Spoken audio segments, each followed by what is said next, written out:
कर्मों की सजा। फोन की घंटी बहुत देर से बज रही थी। नेहा है कि कॉल उठा ही नहीं रही थी। सोचा सुबह का टाइम है, बिजी होगी घर के कामों में। करीब 2 घंटे बाद नेहा का कॉल आया। मैंने पूछा कैसे हैं घर में सब लोग, तुमने फोन भी नहीं उठाया, इतना अनमनी क्यों दिखाई दे रही हो। कुछ नहीं भाभी, मेरी तो जिंदगी नरक हो रखी है।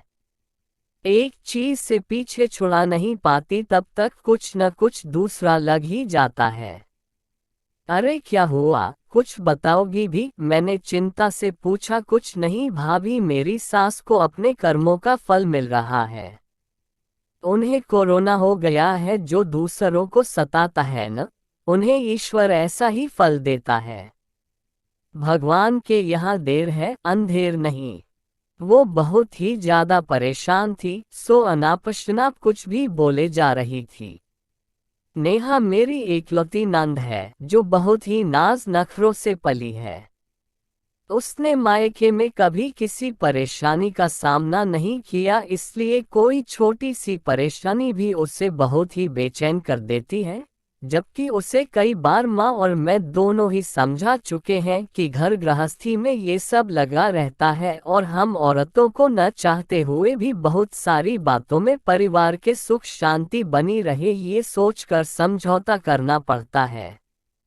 मैंने कहा परेशान मत हो, सब ठीक हो जाएगा। बुजुर्ग हैं, तुम उनका ध्यान रखना। गुजरा समय वापस नहीं आता है। उन्होंने जो किया सो किया, लेकिन तुम अपने अच्छे संस्कार क्यों खराब कर रही हो। जानती हूँ तुम बहुत परेशान हो, लेकिन मुझे ये भी पता है कि तुम एक अच्छी बहू हो और अच्छे से उनकी देखभाल करके उन्हें जल्द ही कोरोना मुक्त भी कर लोगी। इतना कहकर मैंने फोन रख दिया। नेहा, जिसका दिन में कम से कम 4-5 बार अपनी मम्मी और 1-2 बार मेरे पास कॉल आता था, अब वो इतना व्यस्त हो गई कि उसको बात करने का समय ही नहीं मिलता था। मेरा ही मन नहीं मानता था तो मैं ही दिन में एक बार कॉल करके हालचाल ले लिया करती थी। थोड़े ही दिन में नेहा की मेहनत सफल हुई और उसकी सास की कोरोना रिपोर्ट नेगेटिव आ गई। थोड़ा कमजोरी थी उन्हें, लेकिन वैसे पूरी तरह ठीक थी। इधर कई दिन से मैं बहुत व्यस्त थी। जब नेहा से कई दिन से बात नहीं हो पाई तो एक दिन उसने ही मुझे कॉल किया। कैसी हो भाभी, क्या कर रही थी? माँ फोन नहीं उठा रही हैं, सब ठीक तो है ना? एक ही सांस में उसने बहुत सी बातें पूछ ली।